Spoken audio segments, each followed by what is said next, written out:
अष्टमीला कोंढाण्यावरती भगवा फडकेल. येत्या अष्टमीला कोंढाण्यावरती भगवा फडकेल शब्द दिला होता आणि तितक्यात तानाजी, मालोसरे, सूर्याजी आणि शिलारी मामा येत आहेत. कशा करता येत आहेत माहिती नव्हतं आणि तितक्यात ते सदरीवरती येऊन पोहोचले.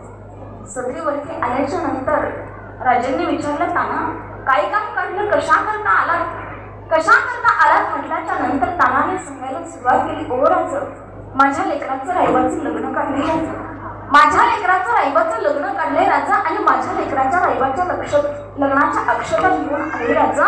तुम्हाला माझ्या लेकराच्या रायबाच्या लग्नाला यावं लागेल राजा.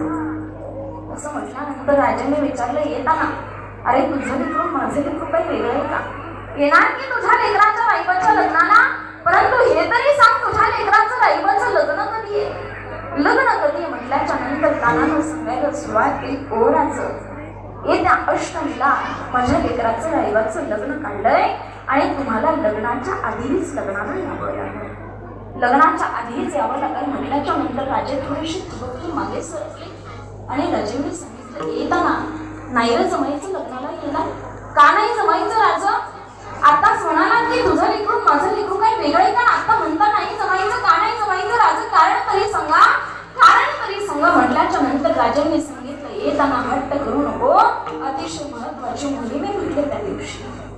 ओ राजा, इतकी काय महत्वाची मोहीम आहे सांगा तरी राजा, इतकी काय महत्वाची मोहीम आहे की तुम्हाला माझ्या लेकराच्या रायबाच्या लग्नाला येता येणार नाही. येताना अरे छत्रपती शिवाजी महाराजांनी या स्वराज्याच्या राजाने मासाहेबांना शब्द दिलाय, येत्या अष्टमीला कोंढाण्यावरती भगवा फडकेल आणि हा स्वराज्याच्या छत्रपतींनी दिलेला शब्द म्हटले शब्द मोडता येणार नाही. मासाहेबांना पाठवून दे, मासाहेबांना पाठवून दे